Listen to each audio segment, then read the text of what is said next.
Hello students, हमने convex और concave mirror के बारे में बात की थी, उनके डिफरेंस देखे थे। अब स्फेरिकल मिरर मतलब कॉन्वेक्स और कॉनकेव के लिए कुछ इंपॉर्टेंट टर्म्स है वो अपने देखनी है। Some important terms related to spherical mirror. तो उसमें कौन कौन सी टर्म्स आती है, तो उसके लिए अपन ये डायग्राम देखते हैं कि ये बना दिया अपन ने, ये बनाया हमने कॉनकेव मिरर, और यहाँ पर इसी के पास में बना दिया हमने कॉन्वेक्स मिरर। ये यहाँ पर बनाना है, यहाँ पर थोड़ा सा रॉन्ग बना हुआ है, तो यहाँ पर इस तरह से बना के यहाँ पर क्या करना है, अपने को इस साइड में क्या कर देनी, पॉलिश कर देनी। हमें पता है कि जो कॉनकेव मिरर होता है उसमें बाहर की साइड में पॉलिश होती है, और जो कॉन्वेक्स मिरर होता है उसमें अंदर की साइड में पॉलिश होती है।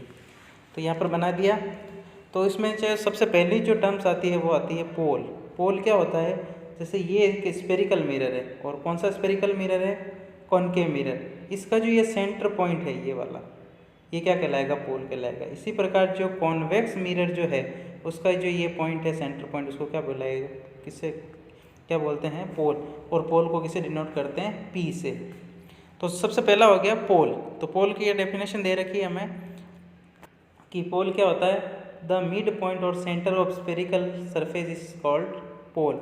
जो स्फेरिकल सरफेस होता है या फिर स्फेरिकल जो मिरर होता है उसका जो सेंटर पॉइंट होता है या मिड पॉइंट होता है उसको क्या बोला जाता है, पोल बोला जाता है। जैसे ये है अपने पास में कॉनकेव मिरर, उसका जो सेंटर पॉइंट होगा ये वो क्या कहलाएगा, पोल कहलाएगा। इसी प्रकार ये कौन सा है, कॉन्वेक्स मिरर, इसका जो सेंटर पॉइंट है वो क्या कहलाएगा, पोल कहलाएगा। उसके बाद में आता सेंटर ऑफ कर्वेचर। तो सेंटर ऑफ कर्वेचर को सबसे पहले डायग्राम में देखते हैं कि ये जो मिरर हमने बनाया है, ये वाला कौन सा मिरर है, कॉनकेव मिरर। बार बार मैं इसलिए बोल रहा हूँ आपको पता चल जाए कि कॉनकेव कौन सा होता है, कॉन्वेक्स कौन सा होता है। तो ये कॉनकेव मिरर हो गया।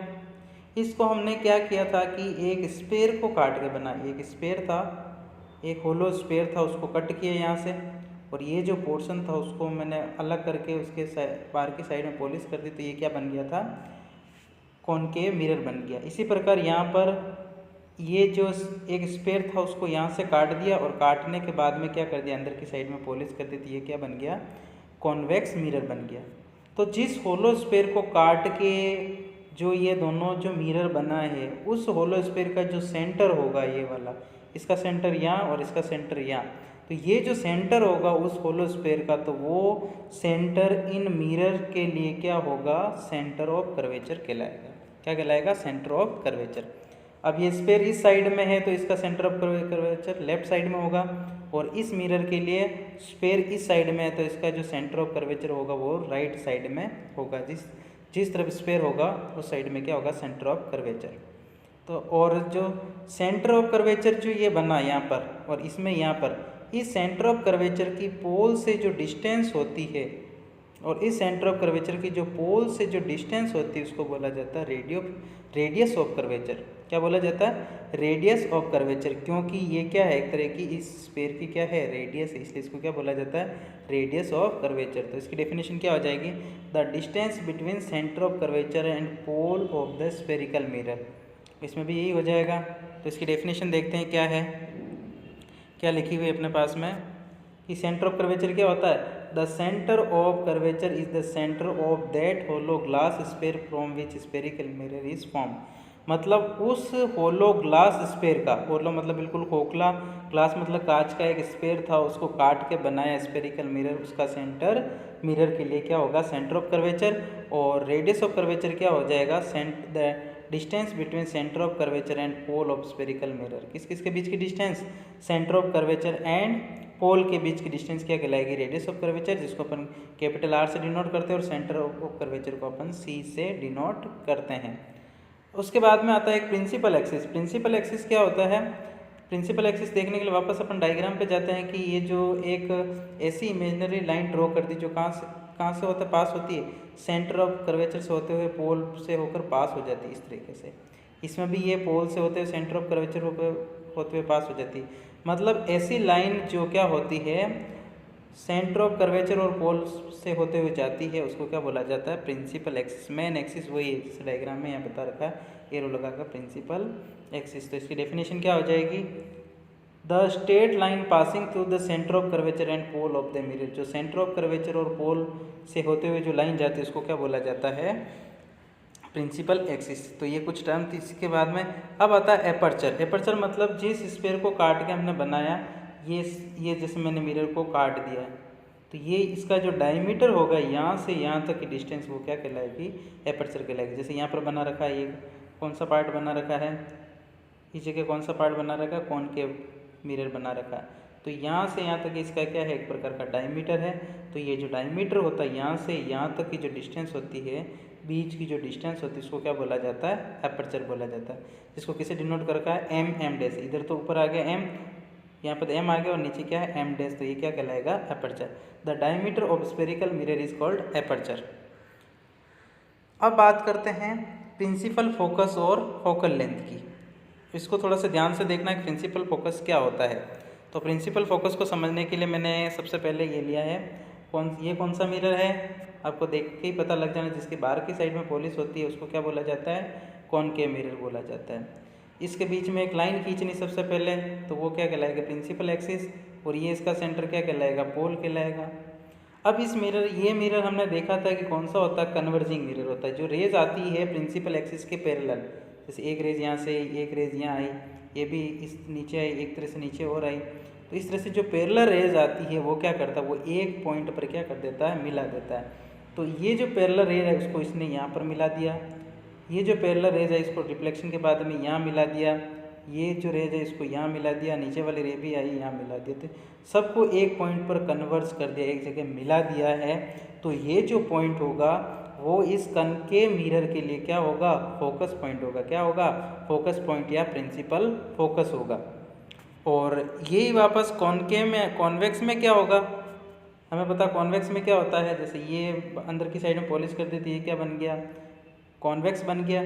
अब ये क्या करता है, पैरेलल आने वाली रेज को क्या कर देता है, मिलाने के बजाय फैला देता है। इसने फैला दी, ये रेज है इसको फैला दी, ये रेज है इसको क्या कर दी, फैला दी, ये रेज है इसको भी क्या कर दी, फैला दी। और ये बीच में प्रिंसिपल फोकस, यहाँ पर डायरेक्शन नहीं बनाना है क्योंकि ये प्रिंसिपल एक्सिस है, केवल इस पर डायरेक्शन नहीं बनाना है अपने को। तो इसने क्या कर दिया, फैला दी, ये फैल गई, ये फैल गई, ये फैल गई। तो इसके पीछे की क्या होगी, जो छाया होगी, शेडो होगी, वो क्या होगी, पीछे शेडो मिलती हुई नजर आएगी। और जिस पॉइंट पे मिलती हुई एपियर होगी, ये वास्तव में तो नहीं मिलती, क्योंकि क्या हुआ इसमें, वास्तव में क्यों नहीं मिल रही, क्योंकि इसने क्या कर दिया, लाइन आई फैला दी, तो उसके पीछे क्या बनेगी, शेडो बनेगी, छाया बनेगी। इसी प्रकार ये आई इधर फैला दी तो पीछे छाया बनी, तो इधर क्या करना, डॉटेड लाइन बनाना। क्या बनाना, डॉटेड लाइन बनाना। यहाँ पर डार्क के बजाय क्या बनाना, डॉट डॉट डॉट डॉट बनाने।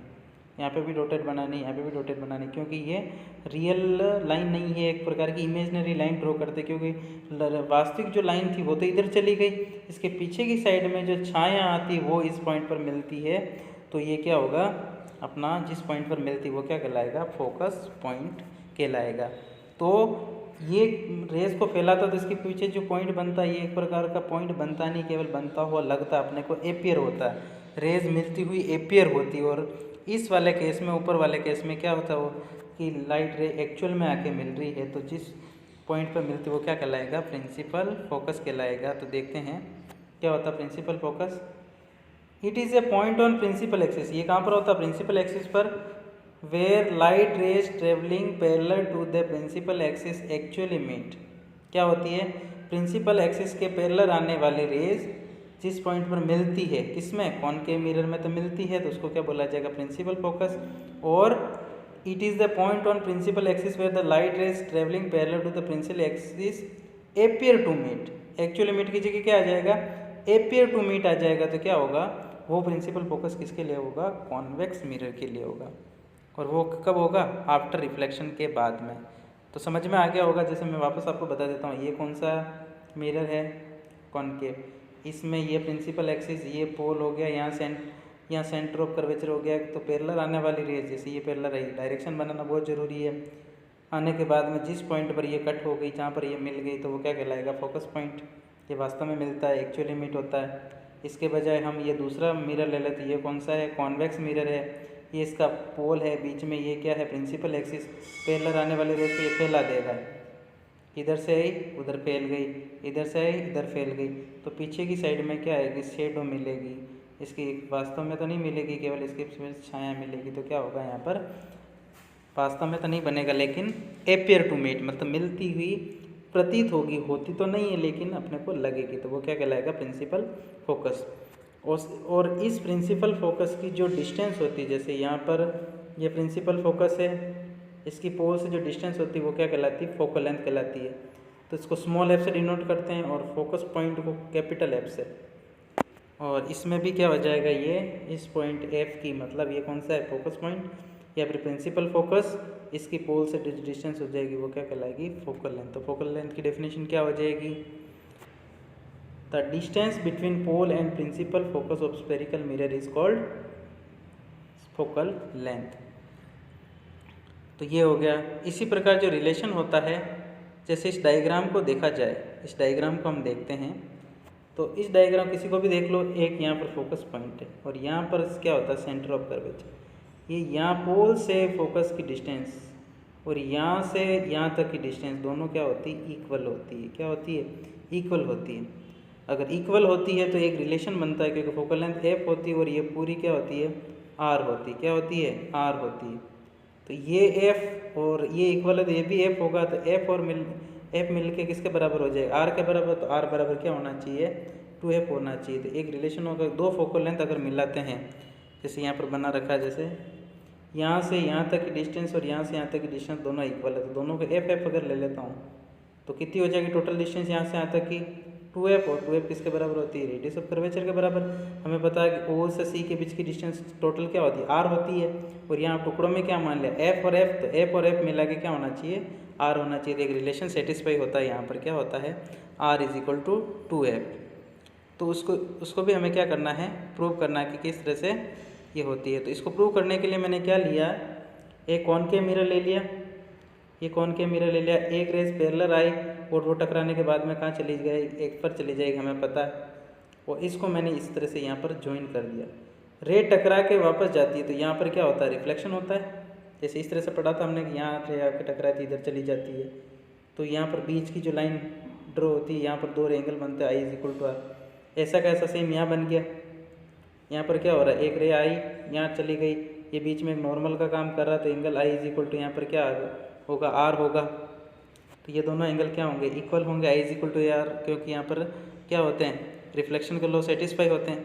अब इस डायग्राम को अगर देखते हैं तो हमें पहले ही तो लाइन लिख दी, angle I is equal to angle are.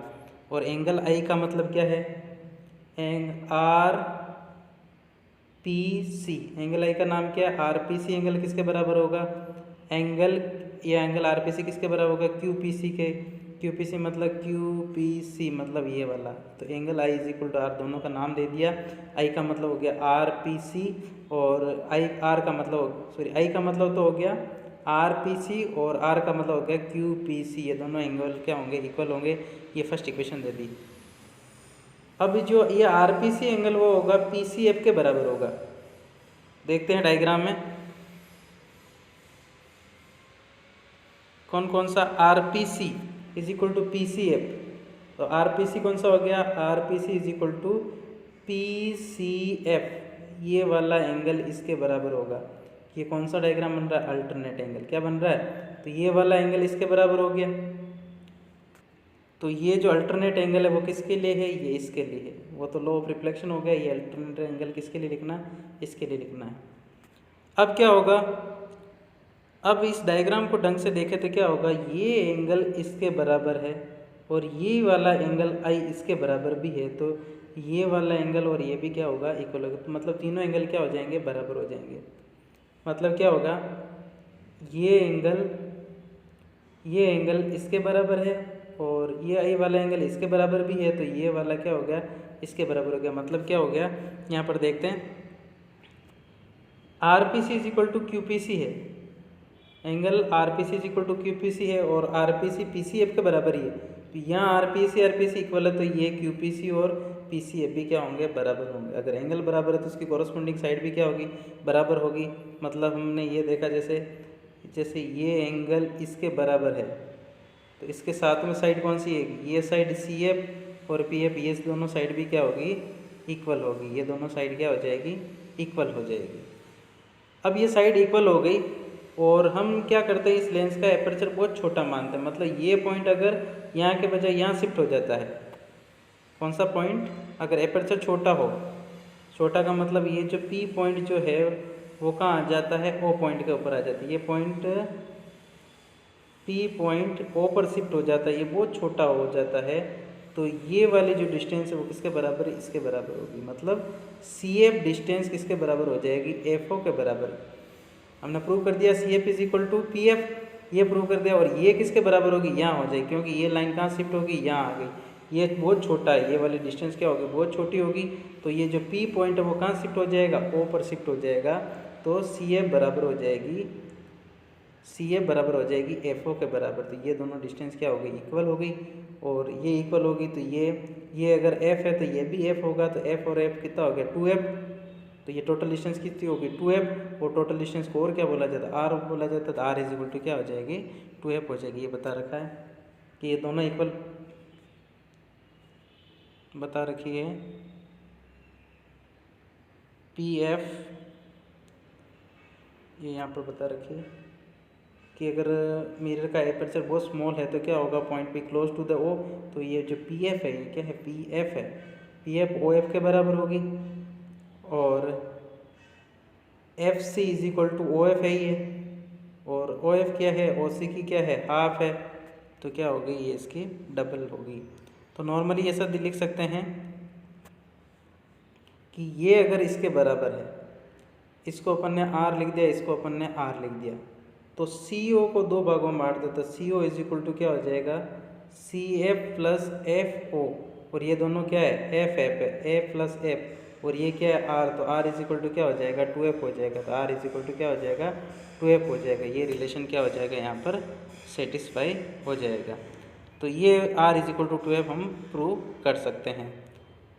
तो इसका नेक्स्ट वीडियो में देखेंगे आगे वाला टॉपिक। Thank you.